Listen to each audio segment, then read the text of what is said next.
Hello everyone, कैसे हो सब लोग। आई होप कि सब बहुत अच्छे से होंगे। इस वीडियो में हम डिस्कशन करने वाले हैं सेक्शन ई के क्वेश्चन नंबर 33 के सॉल्यूशन के बारे में। अगर आपने इसे प्रीवियस वीडियो अभी तक नहीं देखा, साथ ही साथ आने वाले वीडियोस का सॉल्यूशन देखना चाहते हो तो कंप्लीट प्लेलिस्ट का लिंक मिलेगा आपको डिस्क्रिप्शन में। तो एक बार डिस्क्रिप्शन आप जरूर चेक कर लोगे। साथ ही साथ अभी तक हमें टेलीग्राम पे ज्वाइन नहीं किया तो फटाफट से हमें टेलीग्राम पे भी ज्वाइन कर लोगे। क्वेश्चन नंबर 33 क्या है? An organic compound with molecular formula. एक ऑर्गेनिक कंपाउंड है जिसका मॉलिक्यूलर फार्मूला हमें गिवन है। एग्जिस्ट इन 3 आइसोमेरिक फॉर्म, जो 3 आइसोमेरिक फॉर्म में प्रेजेंट होता है। The isomer A has the highest melting point of the 3। और ए के पास क्या होता है? हाईएस्ट मेल्टिंग पॉइंट हमें देखने को मिलता है। ठीक है, आइडेंटिफाई करते हैं कि कौन सा होना चाहिए।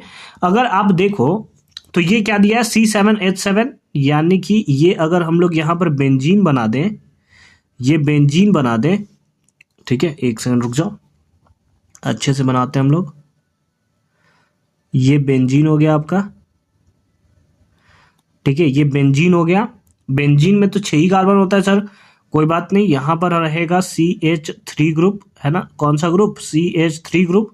और उसके साथ साथ है नाइट्रो ग्रुप। नाइट्रो ग्रुप यानी कि NO2 ग्रुप, है ना। NO2 ग्रुप आपको देखने को मिलेगा यहां पर। ठीक है, हाँ सर ठीक है, NO2 ग्रुप हो गया।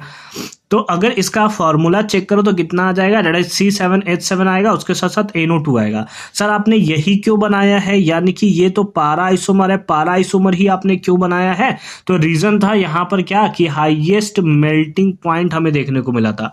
हाईएस्ट मेल्टिंग पॉइंट किसका होता है? तो पारा वाले का सबसे हाईएस्ट देखने को मिलता है। रीजन क्या होता है? क्योंकि सबसे ज्यादा स्टेबल नेचर में यही होता है, दैट इज पारा आइसोमर। ऑर्थो भी बनाता, मेटा भी बनाता, बट वो उतना ज्यादा स्टेबल हमें देखने को नहीं मिलता। ठीक है, फिर आगे दिया हुआ है, यही हमारा हो जाएगा ए, है ना। ए हैज द हाईएस्ट, यानी कि ये वाला पार्ट हमारा क्या हो गया? ए हो गया, है ना। ए क्या हो गया? ए हो गया। ठीक है, अब उसके बाद दिया है कि A on reduction give compound B. ठीक है, अच्छा देखो क्या होता है कि इसका रिडक्शन आप करा देते हो। क्या करा देते हो? इसका रिडक्शन कराते हो। तो यहां पर हमने करा दिया इसका क्या? दैट इज रिडक्शन, है ना। रिडक्शन करा दिया। रिडक्शन करा दिया तो ये क्या देगा? कंपाउंड बी देगा, है ना। Compound B. अब रिडक्शन किसके प्रेजेंस में होता है? याद होना चाहिए आपको कि जो हमारा स्टेफन रिएक्शन था वो भी रिडक्शन का ही था। तो SN और in the presence of HCl, acid के प्रेजेंस में ये होता था। आप चाहो तो H+ भी लिख सकते हो, कोई दिक्कत नहीं है। ठीक है, तो ये किसका फॉर्मेशन करेगा बताओ? तो ये एक्चुअल में फॉर्मेशन करता था,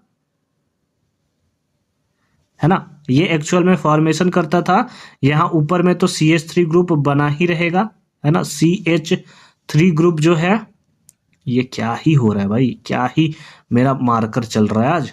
ठीक है, एक सेकंड रुक जाओ। ये क्या ही चल रहा है, क्या ही चल रहा है, क्या ही घटिया चल रहा है ये, है ना। ये कौन सा ग्रुप होगा यहाँ पर? दैट इज CH3 ग्रुप होगा। और नीचे में जो आपको NO2 ग्रुप दिख रहा है ये बन जाएगा किसमें? दैट इज NH2 में, यानी कि ये कन्वर्ट हो जाएगा अमोनिया, है ना। अमोनिया एनिलीन वाले फॉर्म में ये आपको देखने को मिलेगा जब आप इसको SN के प्रेजेंस में रिडक्शन करा दोगे तो। और ये बन जाएगा क्या? That is B। क्या बन जाएगा? ये हमारा B बन जाएगा। ठीक है, आगे देखो, आगे क्या देखो, इसका फॉर्मूला क्या होगा? C7H7N, है ना। आपको देखने को भी मिलेगा, आपको देखने को भी मिलेगा, तो उसका टेंशन मत लो। ठीक है, C7H9N। ठीक है, B on treating with the NaNO2 in the presence of HCl। ठीक है, अगेन आप इस B को ट्रीट कराते हो, किसके साथ ट्रीट कराते हो? तो इसको हमें ट्रीट कराना है NaNO2 के साथ। किसके साथ? NaNO2 के साथ। ठीक है, किसके प्रेजेंस में? तो HCl के प्रेजेंस में, एसिड के प्रेजेंस में। तो ये सिंपल फॉर्म में किसका फॉर्मेशन करेगा बता दो? ये किसका फॉर्मेशन करेगा? तो ये सिंपल फॉर्म में बना देता था कौन सा? अच्छा, ये कौन सा है? हाँ, ये जो हमारा होगा ये होगा डाई एजोटाइजेशन। आपने पढ़ रखा है क्या? पढ़ रखा है क्या? हाँ सर हमने पढ़ रखा है। यानी कि यहाँ पर क्या बन जाएगा? यहाँ तो हमारा रहेगा CH3 ग्रुप, लेकिन ये जो आपको NH2 ग्रुप दिख रहा है ये कन्वर्ट हो जाएगा किसमें? ये कन्वर्ट हो जाएगा कि ये फॉर्मेशन कर देगा N2+ और उसके साथ साथ Cl-, डाइजोनियम सॉल्ट, है ना। Cl-, इसका ये फॉर्मेशन कर देगा और ये हमारा बन जाएगा कौन सा? C। ये हमारा क्या बन जाएगा? C बन जाएगा। ठीक है, अब आगे भी दिया हुआ है, ठीक है, ऐड इतना टू फॉर्म कंपाउंड सी, ठीक है, बना दिया on treating C with H3PO2, ठीक है, यानी कि इसका अगेन ट्रीटमेंट करा देना है H3PO2 के साथ, ठीक है। चलो आ जाओ ट्रीटमेंट कराते हैं इसका हम लोग, चलो आ जाओ ट्रीटमेंट कराते हैं, किसके साथ कराना है, H3PO2, ठीक है, ठीक है ठीक है ठीक है। आ जाओ, इसका हम लोग को ट्रीटमेंट कराना है किसके साथ, H3PO2 के साथ, ठीक है।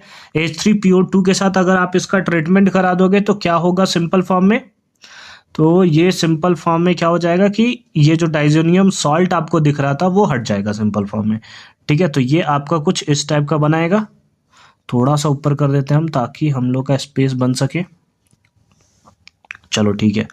तो ये क्या बना देगा, ये आपका कुछ इस टाइप का सॉल्ट बना देगा, जिसमें ये वाला ऊपर वाला पार्ट जो CH3 था ये तो आपका बना ही रहेगा, है ना। ये क्या ही चल रहा है यार पेन आज मेरा, गजब बकवास जिंदगी चल रहा है मेरा। CH3 चलेगा और नीचे से हट जाएगा, ठीक है, यानी कि ये हमारा बन जाएगा कौन सा, ये हमारा बन जाएगा डी पार्ट, कौन सा बन जाएगा, डी पार्ट, ये आपको देखने को मिलेगा, ठीक है।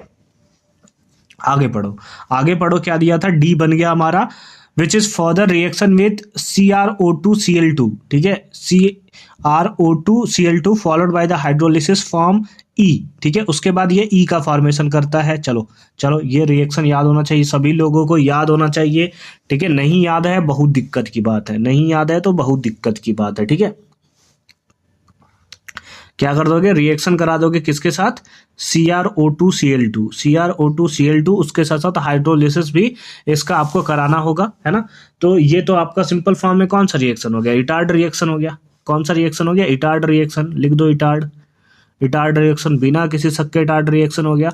तो ये सिंपल फॉर्म में किस में कन्वर्ट कर देगा, ये जो है, ये जो होगा, जो आपका ये बेंजीन था, और बेंजीन क्या बोल सकते हैं इसको हम लोग, ये जो इसके ऊपर CH3 ग्रुप लगा हुआ था ये इसको कन्वर्ट कर देगा किसमें, CHO ग्रुप में। क्या ही बेंजीन बनाया है मैंने कि एकदम घटिया सा बना दिया है।